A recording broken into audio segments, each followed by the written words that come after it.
The training hall smelled faintly of rubber flooring and fresh varnish. The rhythmic echo of ping-pong balls bouncing against tables filled the space like a metronome. At one end of the hall stood a Chinese table tennis master, a coach whose name carried weight, whose students had medals, whose methods were copied around the world. He watched quietly as a Filipino player warmed up on the opposite table. "Interesting grip," the coach said to no one in particular. Then he smiled, just slightly.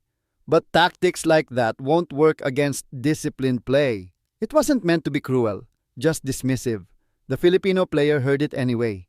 He had grown up playing wherever space allowed: school halls, community centers, sometimes outdoors when courts weren't available. His style wasn't polished in the traditional sense. His strokes didn't always follow textbook form. But what he had learned was adaptation, reading opponents, turning limitation into advantage. The match was part of an exchange program. Friendly, educational, no trophies, no cameras, just learning. At least, that's what it was supposed to be.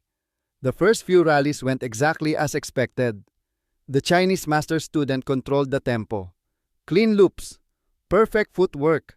The Filipino returned balls defensively, almost cautiously. The coach nodded. "See? Predictable." Then something shifted. The Filipino began changing pace, not dramatically but subtly. A softer return here, a sudden angle there, a spin that didn't look threatening, but landed just slightly shorter than expected. The Chinese player frowned. The rallies grew longer. The Filipino wasn't overpowering anyone. He was thinking, watching, waiting. The coach leaned forward. On the next point, the Filipino served with an unusual motion, legal but uncommon. The ball dipped sharply, kicked sideways off the table, and forced a rushed return. Point to the Filipino. The coach's smile faded. By the second game, the Filipino had abandoned predictability entirely. He mixed spins that looked identical but behaved differently. He aimed not for speed, but for discomfort. He made the Chinese player move, hesitate, second guess. This wasn't improvisation. This was a strategy.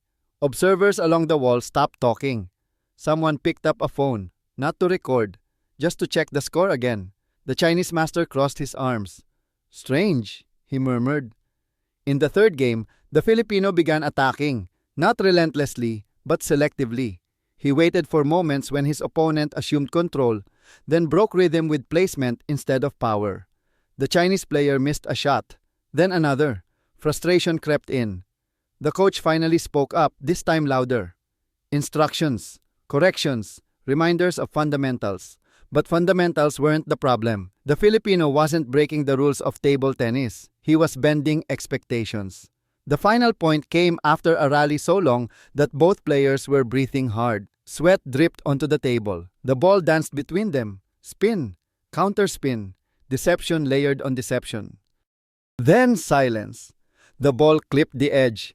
Game, match. For a moment, no one reacted. The Filipino lowered his paddle and bowed slightly. Not in celebration, but respect. His face showed relief more than triumph. The Chinese master didn't speak immediately. He stared at the table, then at the player. Finally, he exhaled. "I dismissed that style," he said quietly, "because I didn't understand it."